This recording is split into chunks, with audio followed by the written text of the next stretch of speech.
সেগুলো কোনো নিউজ? আপনাদের লজ্জা করে না? বেশরম কোথাকার, বেলাজা কোথাকার নিউজ চ্যানেল খুলছেন, অশিক্ষিত সাংবাদিক গুলারে ঢুকাইছেন। বাংলাদেশের কিছু নিউজ চ্যানেল আর মিডিয়া পোর্টালের অবস্থা কোথায় গিয়ে দাঁড়াইছে জানেন? এরা দিনে দুপুরে সাধারণ একটা মানুষকে কোন রকম যাচাই বাছাই না করে, প্রমাণ না করে, সাধারণ মানুষ থেকে জঙ্গি, আসামি থেকে শুরু করে চোর, ডাকাত, তারা যা খুশি তা বানায় দিতে পারে। এই সময় মানে প্রমিনেন্ট একটা নিউজ চ্যানেল আমাকে নিয়ে এমন একটা মিথ্যা বানোয়াট ভুয়া একটা নিউজ বানাইছে, সেটা প্রমাণ সহকারে আজকে আপনাদেরকে দেখাবো। আমাকে নিয়ে কোন রকম যাচাই বাছাই ছাড়া, প্রমাণ ছাড়া যদি এই এত বড় মিথ্যা বানোয়াট নিউজ বানাতে পারে, তাহলে তারা অন্যান্য মানুষকে নিয়ে কতটুকু কি করতে পারে এটা আপনারা এক এক করে বুঝতে পারবেন। ঘটনা যেটা হয়েছে, গত শুক্রবারে আমি গ্যারেজ থেকে যখন গাড়ি বের করতেছিলাম তখন একটা ইনসিডেন্ট ঘটে। তো সেই ইনসিডেন্টে কেউ একজন একটা ভিডিও করে দেশ টিভির কাছে সেই ভিডিওটা দিয়ে দেয়। কিভাবে দিছে, কি করছে আমি এ ব্যাপারে কিছু জানি না। দেশ টিভি এই ভিডিও পাওয়ার পরে কোন রকম ক্রস চেক না করে, প্রমাণ না দেখে, আমার সাথে কথা না বলে, ইনসিডেন্ট যখন এবং যেখানে ঘটছে সেখানে উপস্থিত না থেকে তারা কিভাবে এত বড় একটা মিথ্যা বানোয়াট নিউজ আপনাদের সামনে প্রকাশ করছে, সেটা আজকে যদি আমার গাড়িতে ক্যাশ ক্যামেরা না থাকতো তাহলে সারা জীবন এই মিথ্যা কথাগুলা আপনারা সত্য হিসাবেই বিশ্বাস করতেন। আমি চাইলে এই ভিডিওটা আরো আগে করতে পারতাম, কিন্তু আমার ভয়েস শুনে বুঝতেছেন আমি প্রচন্ড মাত্রায় অসুস্থ ছিলাম, এখনো যথেষ্ট অসুস্থ। আর দেখলাম যে দেশ টিভির যে ভিডিওটা, ওই ভিডিওটা 1.2 মিলিয়ন ভিউজ হয়ে গেছে, অর্থাৎ লক্ষ লক্ষ মানুষ আমাকে ভুল বুঝে বসে আছে। সো আমার মতে এখন জিনিসগুলো ক্লিয়ার করা দরকার এবং প্রমাণ সহকারে ক্লিয়ার করা দরকার। আর গাড়ি যেহেতু আমার হাজবেন্ড চালাইছে, গাড়ির চালানোর রুলস এন্ড রেগুলেশনস এর সম্পর্কে সে ভালো জানে। সো বাকি কথা তার মুখ থেকেই শুনবো। আচ্ছা, ইগনোর মাই টাকলা লুক। তুমি চাপো, আমি একটু দেখাই ভিডিওটা। আচ্ছা, ফার্স্ট অফ অল ভিডিওটা দেখাই। এই যে ভিডিওটা, এবার নিজ এলাকা হাজারীবাগে বিতর্কে জড়ালেন ফুডাপ্পি। তো এখানে এই যে দেখা যাচ্ছে, এই যে আমি, ওকে, পরে এই যে ফুটেজটা দেখতে পারতেছেন, এটা হলো কেউ একজন পিছন থেকে একজন ভিডিও করছে। একজন যে ভিডিও করছে তার ইয়াটাও আমাদের ড্যাশ ক্যামেরা আসছে, আমি সেটাও দেখাবো। এই হলো ভিডিওটা, দেখেন অলরেডি এটা 1.2 মিলিয়ন ভিউজ চলতেছে। এখানে প্রচুর মানুষ মানে আজে বাজে কমেন্ট করতেছে, খুব স্বাভাবিক। দেশ টিভির মতন একটা চ্যানেল এইরকম নিউজ যখন করে, এটা কিন্তু দেশ টিভির, আমি পেজটা ঢুকে দেখাই। এই যে দেশ টিভি নিউজ, এটাতে যদি ঢুকি আমরা তাহলে দেখতে পাবো, এই যে দেখেন 2.9 মিলিয়ন ফলোয়ার। এটা তাদের অরিজিনাল পেজ আর কি, অফিসিয়াল পেজ, যাই হোক। আচ্ছা দেখেন, এটা হলো আমাদের গাড়ির ড্যাশ ক্যামের ফুটেজ। এটার তারিখটা দেখাই, 3/5/2024 ফ্রাইডেতে 13:50। দ্যাট মিনস হলো 1:50 যেমন আমার শেষ হওয়ার পরের ঘটনা। তো আমাদের বাবুটা অসুস্থ ছিল, যদিও আমাদের দরকার ছিল তাড়াতাড়ি ওখান থেকে বের হয়ে যাওয়ার, বাট আমি প্রুফ করে দেখাবো যে আমরা তাড়াতাড়ি বের হওয়ার কোনো চেষ্টাই করি নাই। এইখানে দেখেন যে এইখানে একটা গাড়ি থাকে, এইটা আমার গাড়ি। এই যে এই পাশে একটা গাড়ি থাকে, এটার পাশে খুব একটা জায়গা নেই, দরজাটা খোলা যায়। এই পাশেও একটা গাড়ি, এখানেও খুব একটা জায়গা নাই। এখানে বাইক আছে, এই পিলার আছে। তো এই গাড়িটা এই জায়গায় থাকে। তো আমাকে কি করতে হয়, এই জায়গা থেকে গাড়িটা বের করে নিয়ে তারপরে এইখান দিয়ে গেট দিয়ে বের হতে হয়। আমি কতটা ধীর গতিতে বের হয়েছি সেটাই একটু দেখানোর চেষ্টা করতেছি। প্রথম কথা হলো যে আমি অলমোস্ট প্রায় 10-12 বছরের বেশি হবে আমি ড্রাইভ করতেছি। সো গাড়ির ড্রাইভিং এর ব্যাপারে আলহামদুলিল্লাহ আমার বেশ ভালোই নলেজ আছে। তারপরে একটা মানুষের যতটুকুই নলেজ থাকুক, মানুষের মাধ্যমে ভুল ত্রুটি হতে পারে। এখানে আমার কতটুকু কি ভুল হয়েছে সেটাও আমি স্বীকার করব। দেখেন ভিডিওটা চলতেছে, আমরা কিন্তু কতক্ষণ ওয়েট করছি। ওইখানে একটা যে বাইকটা ছিল, যে বাইকটা গ্যারেজের সামনে রাখা হয়েছিল, সেটার জন্যই মূলত আমরা এত সময় ওয়েট করছি। দেখেন এই ভিডিওটা অলমোস্ট প্রায় শেষ মনে হয়, ঠিক আছে। আমরা তারপরও বের হই না এখান থেকে, মানে তারপরে ওয়েট করতেছিলাম যে ওই বাইকার যদি আশপাশে থাকে সে আসুক, হ্যাঁ, এসে যাতে বাইকটা সরায়, সেটার জন্য ওয়েট করতেছিলাম। তো আমরা এখানে তখন হাঁটাচলা করছি, ঘোরাফেরা করছি। তারপর আমি আস্তে ধীরে করে মানে গাড়ি বের করা শুরু করছি। নেক্সট ফুটেজটা দেখাই। এই যে দেখেন আমি কতটা কষ্ট করে আর কি এই জায়গা থেকে বের হইছি, আমি সেটাই দেখাচ্ছি। সোজা কথা, খুবই সরু একটা জায়গা। আমি তারপরও কত আস্তে ধীরে তারপর আমি এখান থেকে গাড়িটা বের করছি। এই যে দারোয়ান চাচা হচ্ছে খুঁজতেছিল যে ওই গাড়ির দারোয়ান চাচা, হ্যাঁ, বাইকের মালিককে অনেকক্ষণ ধরে বলা হয়েছে। উনি তো নিজেও জানে না যে বাইকের মালিক, অ্যাকচুয়ালি বাইকের মালিক এই বিল্ডিং এর না, উনি এই বিল্ডিং এ কারো কাছে হয়তো আসছিলেন, ঠিক আছে, যার কারণে উনি অনেকক্ষণ খোঁজাখুঁজি করার পরও পায় না। এই যে খেয়াল করবেন এখানে এই যে বাইকটা দেখেন, এখানে সেই বাইকটা রাখা। এই বাইকটা কিন্তু আমার একেবারে গ্যারেজের সামনে রাখা। আমি এখানে একটু পজ দিচ্ছি। আচ্ছা একটু খেয়াল করে দেখেন বাইকটা কোথায় রাখা। এই হলো আমার গ্যারেজের গেট, এই হলো ডান পাশের জায়গা, ঠিক আছে। এই ডান পাশে ওই যে আবার গাড়িটা দেখালাম। সো আমাকে বের হতে হলে এই গাড়ির এখান থেকে একটু কর্নার করে বের হতে হবে। তো কর্নার করে যখন আমি বের হই তখন তো এই বাইকটার কারণে আমি কর্নার করে বের হতে পারবো না। সো আমাকে যেটা করতে হবে যে গাড়ি এবং বাইকের দুইটার মাঝখান দিয়ে আমার মাথাটা এরকম সোজা এইদিকে নিতে হবে। এখন যদি আমি সোজা এইদিকে নেই, এই দেয়ালটা খুব কাছাকাছি, সোজা এদিকে নিয়ে গাড়িটা আমি এদিকে ঘোরাতে পারবো না। কতটা মানে কঠিন একটা সিচুয়েশন ছিল, তারপর আমি দেখাচ্ছি। দেখেন একেবারে বাইকটা দেখেন, খেয়াল করেন বাইকটা কোথায়। আমি এখানে কিন্তু বাইকটা না থাকলে আমি এই জায়গা থেকে কর্নার করে গাড়িটা বের করতে পারতাম, তাহলে আমার কষ্ট করতে হতো না, বাইকের সাথে লাগার কোনো প্রশ্নও ছিল না, কোনো সমস্যাই ছিল না। আমি গাড়ি যখন বের করতেছি আমি কতটুকু আস্তে ধীরে বের করতেছি, কারণ এখানে অলরেডি তখন মুসল্লিরা বের হয়ে গেছে। আমি এই মুসল্লিদের মাঝখানে নিশ্চয়ই এখান থেকে গাড়ি মানে খুব স্পিডে বের করে নিয়ে যেতে পারবো। একদম মসজিদের গেটের সামনে না? হ্যাঁ, মসজিদের গেটের সামনে। এখানে স্পিডে বের হয়ে দ্রুত গতিতে চলে যাওয়ার চেষ্টা, যেগুলো কিনা এই দেশ টিভি বলছে, এটা সম্পূর্ণ মিথ্যা বানোয়াট একটা কথা। আমি এখানে দ্রুত গতির কোনো চেষ্টাই করিনি। আপনারা সময়টা এবং ভিডিও ফুটেজটা দেখলেই বুঝবেন। দেখেন আমি কত আস্তে আস্তে করে, কারণ আমার হলো ডান পাশে গাড়ি বাম পাশে বাইক, আমাকে এই জায়গাটুকুর মধ্যে ঘুরাইতে হবে গাড়িটা। সো আমাকে অবশ্যই আস্তে আস্তে এখানে কাজটা করতে হবে। এখানে দ্রুত গতিতে কাজ মানে যাওয়ার চেষ্টা করে কোনো লাভ নেই। দেখেন 1 মিনিটের মতো মনে হয় ভিডিও হয় ড্যাশ ক্যামে, প্রতিটা 1 মিনিটের ফুটেজ। দেখেন এখানে এসেও আমি ওয়েট করতেছিলাম যে কোনো কারণে মানে ওই বাইকারকে পাওয়া যায় কিনা বা বাইকার আশেপাশে আছে কিনা সেটা দেখার জন্য ওয়েট করতেছিলাম, বাট দেখতেছিলাম না। এরপরে আমি সর্বোচ্চ চেষ্টা করছি। এই যে দেখেন আমার অলরেডি এই যে ছেলেটাকে দেখেন, ও কিন্তু অলরেডি মানে আমার আর দেয়ালের মাঝখানে তফাৎ এতটুকু, জাস্ট এই ছেলেটা আছে। বাট আমি যথেষ্ট সাবধানেই ছিলাম, আমি কোনো রকম টান দিই নাই। এই যে আমি দেয়াল পর্যন্ত আনছি গাড়িটা, দেয়াল পর্যন্ত আনার পরে দেখবেন আমি গাড়িটাকে আবার পিছনে নিছি। একটু ভালো করে খেয়াল করে দেখেন, গাড়িটাকে আমি আবার পিছনে নিছি। এই জায়গাটুকুর মধ্যে আমি আক পিস করতেছিলাম যে গাড়িটা কোনোভাবে ঘুরানো যায়। সাথে সাথে আবার একটা বাইক আসছে। এখন দেখেন এই হলো সেই লোক, বাইকের মালিক, সে দেখতেছে যে আমি গাড়িটা নিয়ে এখানে এরকম কষ্ট করতেছি, সামনে বাইক এসে জমে গেছে, এই বাইক যেতে পারবে না, এই মানুষগুলো ঠিকঠাক মতন যেতে পারবে না। সে তখনও মোবাইলে কথা বলতেছে, একটু খেয়াল করে দেখেন, মানে তার কোনো ভ্রুক্ষেপ ছিল না এটার দিকে। সে মোবাইলে কথা বলতেছে, সে দাঁড়ায় আছে। আমরা কিন্তু তাকে চিনি না, পরে চিনছি রাস্তাটা কতটুকু চিপা। সে কিন্তু গাড়িটাকে দেখে উচিত ছিল সাথে সাথে তার বাইকটা ওখান থেকে সরিয়ে নেওয়া, সে সেটা করে নাই। দেখতে থাকেন, আমি তারপরে চেষ্টা করতেছি। সে দাঁড়ায় আছে, এই যে তার বাইকের হ্যান্ডেল দেখা যাচ্ছে, এই বাইকারও চেষ্টা করতেছে এখান থেকে যাওয়ার জন্য, তাকে আমি জায়গাও দিছি। তারপর আমি চেষ্টা করতেছি, সে তখনও দাঁড়ায় আছে। তার কিন্তু তখনও এই যে আমি এত কষ্ট করতেছি, তার তখনও ভ্রুক্ষেপ নাই যে হ্যাঁ আমি বাইকটা একটু সরাইলে উনি যেতে পারবে। আমি তো জানিও না যে এই লোক সেই বাইকের মালিক, জানলে তো তাকে ডিরেক্ট বলতাম যে ভাইয়া বাইকটা সরান, আমি গাড়িটা এখান থেকে নিব। সে কিন্তু বুঝতে পারতেছে এখানে দাঁড়ায় যে বাইকটার সাথে গাড়িটা লেগে যেতে পারে। আর আমি কিন্তু খুব ধীর গতিতে আস্তে ধীরে ট্রাই করছি মানে গাড়িটাকে বের করার। তো এই অবস্থায় মানে আমি অলরেডি গাড়ি বের করে দিছি, আমার পক্ষে দাঁড়ানো সম্ভব ছিল না, বিকজ অফ আমাদের বাবু অসুস্থ, ঠিক আছে, আমাদের তাড়াতাড়ি বের হয়ে ওকে ডক্টরের কাছে নিতে হবে। তো এই অবস্থায় আমার কি করা উচিত ছিল? আমি কি ঘন্টার পর ঘন্টা এখানে বসে থাকতাম? এই পিছনের লোকটা পর্যন্ত তাকায় আছে, এইখানে তখন সবাই বলাবলি করতেছিল, তারপরও তার কোনো মানে ভ্রুক্ষেপ ছিল না যে বাইকটা কার, সে বাইকটা সরাবে, সে তার মতন বিন্দাস। এই যে 13:53 দেখেন, এই 2-3 মিনিটের মধ্যেই যা হওয়ার হয়েছে। মানে এখানে দ্রুত গতিতে চালানোর চেষ্টা কিছুই করা হয় না, যেটা দেশ টিভি বলছে। এই লোকটা যখন আমাকে হাত দিল তখন আমি বুঝতে পারলাম যে হ্যাঁ হয়তো সামথিং রং। আমি কিন্তু আমার আপনারা যারা ড্রাইভ করেন তারা বুঝবেন যে কিছু ব্লাইন্ড পয়েন্ট থাকে গাড়ির, যে ব্লাইন্ড পয়েন্ট গুলো ড্রাইভার চাইলেও দেখতে পারে না। একটা ড্রাইভার তো কখনো চায় না যে হ্যাঁ তার গাড়ির সাথে কোনো মানে কারো ধাক্কা লাগবে, যদি ইচ্ছা থাকতো তাহলে তো লাগাই দিয়ে চলেই যেতাম। তো উনি যখন আমাকে হাত ইশারা করছে তখন কিন্তু আমি থেমে গেছি। আমি দেখেন তখন কিন্তু আমি ড্রাইভ করি নাই। আমার গাড়িতে একেবারে সামান্য একটা জায়গা, হয়তো তার পাদানি বা স্ট্যান্ডটা সামথিং একটুখানে লাগছে কর্নারে, মানে এত সামান্য যেটা আমার পক্ষে বোঝা সম্ভব ছিল না। এই অল্প চিপা জায়গার মধ্যে এটা আমার পক্ষে বোঝা সম্ভব ছিল না, কিন্তু তার বাইক ফেলে দেই নাই বা তখনও পর্যন্ত পড়ে যায় নাই। মানে ওই অবস্থাতেও উনি আমাকে ডেকে থামতে বলে নাই বা গাড়িটা সরানোর চেষ্টা করতেছিল না। এই সাইডে তো আর ভিডিওটা হয় নাই, এই সাইডে হইলে দেখাইতে পারতাম যে উনি আমাকে থামতে বলে না বা বাইকটা সে সরানোর কোনো চেষ্টাই করতেছিল না, সে দাঁড়াই ছিল তার মতন। তো আমি এখানে কি বলতেছিলাম একটু আপনাদেরকে শুনাই। দেখেই তো গেছি ভাই, কি করব বলেন?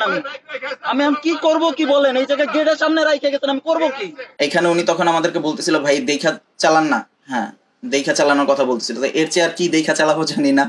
তো তখন স্বাভাবিক আমাদের জায়গায় যে কোনো মানুষ থাকলে একটু উত্তেজিত হয়ে যেত। উল্টা সে আমাকে তখন ফাপড় মারা শুরু করছে, ওইখানে অনেক ঝাড়িঝুড়ি মারা শুরু করছে। আমি তখন তাকে যেটা বলতেছিলাম যে আপনারা বাইকটা গেটের সামনে রেখে গেছেন, আমি করবোটা কি, আমার করার কি আছে এখানে, আমার তো মানে আমি তো তাকে পুরো ঘটনা তখন এলাবোরেট করতে পারতেছি না যে আমার বাচ্চা অসুস্থ, আমাকে তাড়াতাড়ি যেতে হবে বাচ্চাকে নিয়ে হসপিটাল, আমি তাকে এগুলো বলতে পারছিলাম। কিন্তু আমি কিন্তু আমার বাচ্চা অসুস্থ থাকা অবস্থাতেও গাড়ি কিন্তু দ্রুত চালানোর বিন্দুমাত্র চেষ্টা করি নাই, সেটা এই ভিডিও ফুটেজ আপনারা দেখতেছেন। যেটা দেশ টিভি সম্পূর্ণ একটা মিথ্যা কথা বলছে যে আমরা নাকি দ্রুত গতিতে বের হওয়ার চেষ্টা করছি। গাড়িতে যদি ক্ষতি হয় সেটা আমার হয়েছে, আমার গাড়িতে স্পট লাগছে, তার বাইক সে সেখানে রাখছে, তার বাইক পড়তে গেছে পরে নাই, যতটুকু পড়ছে সেটা আমার গাড়ির উপরেই পড়ছে, স্পট যেটা লাগছে সেটা আমার গাড়িতেই লাগছে, তার কিন্তু বিন্দুমাত্র কোনো ক্ষতি হয় না। বরঞ্চ সে কি করছে, সে তখন মানে বাইক তো সরানোর চেষ্টা করেই নাই, সে বরঞ্চ উল্টা আমাকে হুমকি দামকি দিতেছিল, সে নাকি ডিবির লোক, সে আমাকে মারবে, সে আমাকে কিছু স্ল্যাং, খুব আজে বাজে স্ল্যাং ইউজ করছে সে, যেগুলো আমি এখানে ভিডিওতে উচ্চারণ করতে পারতেছি না, মানে প্রচন্ড মাত্রায় গালাগালি করতেছিল। আমি আই ডোন্ট নো ডিবিতে জব করলে একটা সাধারণ মানুষকে এভাবে হেনস্থা করা যায় কিনা, ওই লোককে নিয়ে এখন আমার কোনো মাথা ব্যথা নাই। মানে মেইন উদ্দেশ্য আমার যে এই নিউজটা যে কত বড় ভুয়া সেটা আপনাদেরকে বোঝানো। আমি জাস্ট বলতেছিলাম যে গেটের সামনে কি গাড়িটা আমি রাখছি আর আমি কিভাবে দেখে বের হবো, এই কথাটা আমি বলতেছিলাম। ওনারা আমাকে বলতেছিল যে ওদিকে জায়গা নাই, ওদিকে জায়গা নাই। আমি একটু উত্তেজিত ছিলাম, আমি বলছি যে ওদিকে জায়গা থাকলে কি আমি চাপাইতাম গাড়ির দিকে? আপনারাই চিন্তা করেন ওদিকে কতটুকু জায়গা ছিল, আপনাদের কিন্তু আমি দেখাইছি। তো দেখেন ও কিন্তু বলছে যে ভাই আমরা সত্যি শুনি নাই যে আপনি আমাকে আমাদের ওয়েট করতে বলছেন বা কোনো কিছু বলছেন, এরকম শুনি নাই। খুব ঠান্ডা ভাষাতেই বলছে। তার বাইক ফেলে দিয়ে চলে যাওয়ার চেষ্টা করছি, এরকম কোনো ঘটনাই ঘটে নাই। আমরা কিন্তু তখনও দাঁড়ায় আছি। দেখেন সবাই জড়ো হয়েছে, সবাই জাস্ট দেখতেছিল, এখানে কেউ কোনো প্রতিবাদ বা কোনো কিছুই করে নাই, কারোর সাথে হাতাহাতির কোনো ঘটনাও ঘটে নাই সবাই, কারণ কেউ তো বুঝতেছে না, সবাই মাত্র মানে মসজিদ থেকে বের হয়ে ঘটনাটা দেখতেছে। তো ওরা যে বললো আমার সাথে হাতাহাতির ঘটনা হয়েছে, দেশ টিভি যে বললো, তো সেইটা তারা ভিডিওতে প্রুফ দেখাইতে পারলো না কেন যে আমার সাথে হাতাহাতির ঘটনা হয়েছে? কোথাও তো কোনো প্রুফ নাই। এই লোক খুব সম্ভবত ভিডিওটা করতেছিল মনে হয়। আচ্ছা একটু সামনে গেলে দেখতে পাবো। হ্যাঁ এই যে দেখেন, মাত্র উনি আর কি একজন ভিডিও করা শুরু করছে, এই যে এই লোকটা ভিডিও করা শুরু করছে মনে হয়, এই যে ক্যামেরায়, ওনার কাছ থেকে ভিডিও ফুটেজটা দেশ টিভির হাতে যায়। এই যে উনি এই ভিডিওটা করে, যেটা দেশ টিভির হাতে কিভাবে যে আমি জানি না। এখানে আমি একটু চিল্লাচিল্লি করি, কখন চিল্লাচিল্লি করি? যখন ওই যে বাইকের মালিক যখন আমাকে স্ল্যাং ইউজ করে, গালাগালি করে, ঠিক আছে, আমাকে ডিবি পুলিশ সে হুমকি দামকি দিতেছে, মেরে ফেলবে, ধরে ফেলবে, এই করে ফেলবে, এগুলো যখন সে বলতেছে, সে আমাকে বারবার মারতে আসছে, তখন আমি চিল্লাচিল্লি করি। আর ওই অবস্থায় আপনারা থাকলে কি করতেন আমি জানি না, একটা লোক আমাকে মানে আমার বাপ মা তুলে গালি দিবে আর আমি ওখানে চুপচাপ থাকবো, তার ফল্টের পরেও আমি চুপচাপ থাকবো, এটা তো সম্ভব না। আমি চুপচাপ থাকার মানে হলো যে হ্যাঁ আমি দোষটা আমার, আমি মেনে নিচ্ছি দোষটা আমার। তাকে প্রথম অবস্থায় ঠান্ডা ভাষাতেই বোঝানোর চেষ্টা করেছে, সে বুঝে নাই। পরবর্তীতে সে যখন আমাকে গালাগালি করছে তখন আমি একটু উত্তেজিত হয়েছি। এখন উত্তেজিত হওয়া ছাড়া ওইখানে আমার কি করা ছিল আমি জানি না। এখানে বাইকারের উপর চড়াও হওয়ার বা বাইকারের সাথে হাতাহাতি হওয়ার কোনো ঘটনাই ঘটে নাই। উনি কি দেশ টিভির সাংবাদিক কিনা আমি জানি না, আপনারা যদি জানেন তাহলে জানাবেন যে এই লোক দেশ টিভির সাংবাদিক কিনা। দেশ টিভির কোনো সাংবাদিক উপস্থিত না থেকে কেমনি কাজটা করে? এই যে দেখেন দাঁড়ায় আছে, ও উত্তেজিত হয়ে গেছে যখন ওরা মানে ওই লোকটা আমাদের গালাগালি করছে। আমরা তখন মানে গাড়িতে উঠে কিভাবে চালায় গেছি দেখেন। এখানে টান দেওয়ার বা দ্রুত গতিতে চলে যাওয়ার কোনো চেষ্টা করছি কিনা দেখেন। 13:58 বাজে তখন, কতটুকু সময়ের হিসাব নিকাশ দেখেন। একটা মানুষের সাথে হাতাহাতি হলে কতটুকু সময় লাগে। এই যে মানুষগুলো দাঁড়ায় আছে, আমি কি তাদের মধ্যে থেকে মানে দ্রুত চালায় যাওয়ার কোনো চেষ্টা করতেছি? আমি আমার সর্বোচ্চ চেষ্টা করতেছি যে হ্যাঁ কিভাবে এখান থেকে আসতে পারে, কারণ একটা মানুষের সাথে আমি ধাক্কা লাগায় মানে সেখান থেকে চলে যাওয়ার কোনো দরকার আছে? দিন শেষে তো আমার গাড়িরও ক্ষতি হইতে পারে, এটা তো আমার মাথায় থাকতে হবে। শুধু তার ক্ষতি কেমনে চিন্তা করবো? এই যে সবাই আমাকে বের হয়ে যাওয়ার জন্য জায়গা করে দেওয়ার চেষ্টা করতেছিল, হেল্প করতেছিল যে হ্যাঁ কিভাবে যাতে বের হয়ে যেতে পারি। তা আমি যদি হাতাহাতি করতাম বা তাকে মানে তার উপরে চড়াও হইতাম, তাহলে কি এখানে যারা আছে তারা কি আমার হেল্প করার চেষ্টা করতো? বরঞ্চ তারাই তো আমাকে তখন ইয়ে করতো, আটকায় দিত যে হ্যাঁ আমি বাইকও ফেলে দিছি, আবার মানে তাকে মারামারি করছি, আবার চলেও যাচ্ছি। এই যে দেখেন এই লোকই সে ভিডিওটা করছে, সে কত হাসি খুশি মুডে আছে, সে একটা ভিডিও করতে পারছে, ফুটাপ্পিরে পচানোর একটা সুযোগ পাইছে, ফুটাপ্পির ইমেজ নষ্ট করার একটা সুযোগ পাইছে। উনি যদি দেশ টিভির সাংবাদিক হইতো তাহলে কি উনি ওনার এরকম থাকতো, বা উনি আমাদের সাথে কথা বলার চেষ্টা করতো না, একটা মোবাইল দিয়ে ভিডিও করতো? সবাই যাইতে বলতেছে, তারপর আমরা আস্তে আস্তে করে এই টানতেছি গাড়ি। দেখেন আমি কতটুকু জোরে চালায় গেছি, এই যে টাইম আর পাবলিকের রিয়াকশন, গাড়ি সবকিছু দেখলেই বুঝবেন। এই রাস্তাটা অনেক চিপা, এখান থেকে দ্রুত গতিতে যাওয়ার চেষ্টা করার কোনো মানেই হয় না। 13:50 থেকে 14টা, দ্যাট মিন্স হচ্ছে পুরো ঘটনাটা ঘটছে 10 মিনিটে। হ্যাঁ, তো 10 মিনিটে একটা মানুষের সাথে হাতাহাতি করা বা ঝগড়াঝাটি করা বা যা কিছু বলেন না কেন ধাক্কা দিয়ে চলে যাওয়া, এলাকাবাসীর এসব প্রতিবাদ করা, এগুলো কি পসিবল? এটা জাস্ট স্বাভাবিক একটা ঘটনা যেটা অহরহ রাস্তাঘাটে আমাদের আশেপাশে ঘটতেই থাকে। বাট এটা এত ফলাভাবে প্রকাশ করছে কেন? কারণ আমি ফুড ব্লগিং করি, আমি অনেক ভাইরাল একজন পার্সন, আমাকে 10 জন মানুষ চিনে জানে, আমাকে নিয়ে একটা নিউজ করলে ওটা ভাইরাল হবে, মিলিয়ন মিলিয়ন ভিউজ হবে, ডলার আসবে, সবকিছু মিলায় হচ্ছে এই মানহানিটা করলো। আমার এখন প্রশ্ন হচ্ছে দেশ টিভির কাছে যে আপনারা যে সাংবাদিক গুলাকে চাকরিতে ঢুকাইছেন, এরা কি আসলে সাংবাদিকতা? ফৌজিয়া ফারিহা নাম যে আর কি নিউজটা করছে তার, তো সে কোন রকম যাচাই বাছাই না করে এই ভিডিও ফুটেজটা নিয়ে এই এত বড় একটা মিথ্যা বানোয়াট গল্প সে লক্ষ লক্ষ মানুষের সামনে প্রচার করে দিল। ভাই কেমনে ভাই, মানে আপনি নিজেরা কিভাবে মানে সাংবাদিক হিসেবে দাবি করেন আমার মাথায় ঢুকে না। আমি জানি না আপনাদের এরপরও লজ্জা হবে কিনা, যারা অলরেডি আমাদেরকে এই ভিডিওতে এইভাবে আমাদের মানহানি দেখছে তাদের সামনে হয়তো আমাদের এই ভিডিওটা যাবে না, গেলে হয়তো তারা বুঝতে পারতো যে আসল সত্য ঘটনা কি। কিন্তু আপনারা কিন্তু দিনে দুপুরে একটা মানুষকে কালপ্রিট বানায় দিলেন। আচ্ছা, এখন আপনারা যারা ভিডিওটা দেখছেন এই পর্যন্ত তারাই আর কি মানে জাজ করবেন। সরি, ইলেকট্রিসিটি চলে গেছে, এই জন্য এই অবস্থায় ভিডিও করতে হইতেছে। তো আপনারা এখন জাজ করেন যে অ্যাকচুয়ালি আমার এই জায়গায় কতটুকু দোষ ছিল। আমি যে গাড়িটা ড্রাইভ করে যেভাবে বের হইছি বা তার সাথে ওই বাইকের সাথে যতটুকু লাগছে, ঠিক আছে, বা আমার গাড়ি যতটুকু ক্ষতি হয়েছে, এখন সেখানে আমার কতটুকু দোষ ছিল। এখন আপনারা চিন্তা করেন, আজকে হয়তো আমাদের একটা পেজ আছে বা মেইন পেজটা তো নাই, এখন এটা তো একটা আমাদের সেকেন্ড পেজ। হ্যাঁ, সেকেন্ড পেজ থেকে আমি জানি না এই ভিডিওটা কয়জন আপনারা দেখবেন। সাধারণ মানুষ যাদের কোনো পেজ নাই, যাদের বলার কোনো জায়গা নাই, তাদের কাউকে যদি দিনে দুপুরে এরকম দোষী সাব্যস্ত করে, আলহামদুলিল্লাহ কারেন্ট আসছে, তো তাদের কাউকে যদি দিনে দুপুরে এরকম একটা নিউজ মিডিয়া চ্যানেল যদি দোষী বানায় ফেলে, ওই মানুষটা তাহলে কই যাবে? ওই মানুষটা কার কাছে গিয়ে তারপর এই ঘটনা বলবে? আর সবার ক্ষেত্রে যে এরকম থাকবে, কি বলে, গাড়িতে ড্যাশ ক্যামেরা থাকবে বা আশেপাশে কোনো ক্যামেরা থাকবে বা প্রুফ থাকবে, এরকম তো কোনো কথা নাই।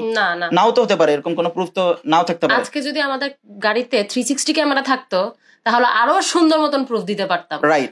তো এটা কি কোনো নিউজ করার বিষয়? তাদের নিউজের প্যাটার্নটা দেখলেই বুঝবেন যে তারা উদ্দেশ্য প্রণোদিত ভাবে জাস্ট ফুড আপটিকে ছোট করতে এই ভিডিওটা বানাইছে। এগুলো কোনো নিউজ? আপনাদের লজ্জা করে না? বেশরম কোথাকার, বেলাজা কোথাকার নিউজ চ্যানেল খুলছেন, অশিক্ষিত সাংবাদিক গুলারে ঢুকাইছেন, যাচাই বাছাই ছাড়া, প্রমাণ ছাড়া আপনারা ইচ্ছা মতো নিউজ দিয়ে রাখেন। এইভাবে মানুষকে ছোট করার চেষ্টা করেন। আমি সাংবাদিক ভাইদের প্রতি যথেষ্ট সম্মান রেখে বলতেছি, আমার সাথে আলহামদুলিল্লাহ অলমোস্ট প্রায় 15 থেকে 20 জন সাংবাদিকের পার্সোনালি পরিচয় আছে, রেগুলার ফোন দেয়, খোঁজ খবর নেয়। ওনারাও মানুষ, এই সাংবাদিকও মানুষ। এটা কিন্তু যদি ভালো কোনো কাউকে করতেন, ঠিক আছে, বিশাল বড় মানহানির মামলা হয়ে যেত। আমি নিজে যোগাযোগ করার চেষ্টা করছিলাম দেশ টিভির সাথে, আমি 2-3 বার তাদেরকে কল করছি, কল করে আমি রিকোয়েস্ট করছি যে ভাই এই নিউজটা যেটা আপনারা করছেন এটা সম্পূর্ণ মিথ্যা, বানোয়াট এবং ভুয়া, প্লিজ এই নিউজটা আপনারা ডিলিট করে দেন। তারা করে নাই, আমি তাদেরকে যথেষ্ট সময় দিছি। সব থেকে বড় কথা হলো যে এখনকার যুগের মানুষরা না, জানি না কেন, অন্যান্য আইনের মানুষের তুলনায় সাংবাদিকদেরকে বেশি ভরসা করে, সাংবাদিকদের প্রতি বেশি শ্রদ্ধাশীল। ইভেন আমি নিজেও পার্সোনালি হচ্ছে সবার তুলনায় সাংবাদিকদেরকে বেশি বিশ্বাস করি। বাট আপনারা যদি এই কাজগুলো করেন তাহলে কিন্তু সাংবাদিকদের উপর থেকেও কিন্তু মানুষের বিশ্বাস ভরসা উঠে যাবে। যারা আপনারা ওই ভিডিওটা দেখছেন, দেশ টিভির ভিডিওটা দেখছেন, তাদের উদ্দেশ্যে লাস্ট একটা কথাই বলবো যে ওইখানে অনেকে অনেক আজে বাজে কমেন্ট করছেন। ভাই, দেশ টিভিরে বা কোনো নিউজ মিডিয়া চ্যানেলে যদি দোষ দিতে চাই, সবার আগে আপনাদেরকে দোষ দিতে হবে, আমাদের নিজেদের দোষ দিতে হবে যে আমরা কিছু একটা দেখার সাথে সাথে, কোনো প্রমাণ ছাড়া দেখার সাথে সাথে আমরা সেটাকে বিশ্বাস করি। ওই ভিডিওতে কোনো রকম কোনো প্রমাণ ছিল না হাতাহাতি, তারা বলছে যে আমরা হাতাহাতি করছি, তারা বলছে আমরা পালায় যাওয়ার চেষ্টা করছি, এরকম কোনো প্রুফই ছিল না। কিন্তু আপনারা লক্ষ লক্ষ মানুষ সেটাকে বিশ্বাস করে আজে বাজে কমেন্ট করতেছেন ওইখানে।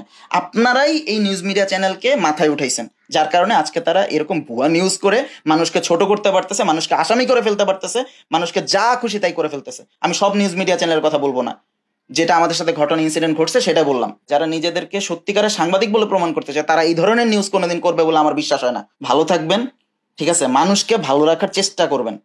মানুষের ক্ষতি হয়, মানুষের ক্ষতিতে খুশি হবেন, এই কাজগুলো কখনো করেন না। দিন শেষে আপনিও মানুষ, আমিও মানুষ। আল্লাহ হাফেজ।